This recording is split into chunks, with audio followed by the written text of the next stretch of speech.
ஆனா இந்த இஷ்யூவை வந்து அவங்க நல்லா எடுக்கலாம், கடவுள் அவங்களுக்கு கொடுத்த வாய்ப்பா.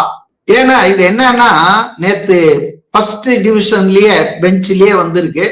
அநேகமா திமுக ஆட்கள் வந்து இதை எதிர்த்து போவாங்க.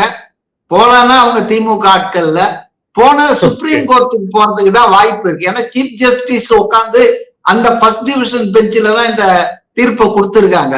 சீஃப் ஜஸ்டிஸ்க்கு மேல போனோம் அப்படின்னா அநேகமா சுப்ரீம் கோர்ட்ல தான் போவாங்க. கிடைச்ச பொருட்களை எடுத்து பார்த்தா, வாட்ஸ்அப் சேட், அப்புறம் மொபைல், இதெல்லாம் பார்த்தா, அப்ப எங்களுக்கு இது மாதிரி முனிசிபல் அட்மினிஸ்ட்ரேஷன் அண்ட் இந்த குடிநீர் வழங்கல் வாட்டர் சப்ளை டிபார்ட்மெண்ட்ல assistant engineer, junior engineer, down planning officer நினைக்கிறேன், இந்த கேடர்களுக்கு ஒரு பதவிக்கும் ஆள் எடுக்கிறதுக்கு 25 லட்சத்துல இருந்து 35 லட்சம் ரூபாய் லஞ்சமா வாங்கியிருக்காங்க. இது வந்து உரையாடல்ல தெரியுது. ரெண்டாவது, யாருக்கிட்ட எல்லாம் இவங்க லஞ்சம் வாங்கினாங்களோ அவங்களுக்கு முன்னாலேயே தகவல் கொடுத்திருக்காங்க அபிஷியலா அந்த செலக்ஷன் லிஸ்ட் வர்றதுக்கு முன்னால. அது மட்டும் இல்லாம இந்த பணம் வந்து ஹவாலா மூலமாக வெளிநாட்டுக்கு துபாய்க்கு போயிருக்கு.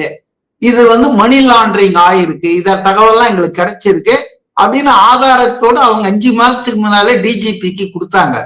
ஆனா அவர் அதை ஊர்கா பானையில போட்டு ஊற வச்சுட்டாரு.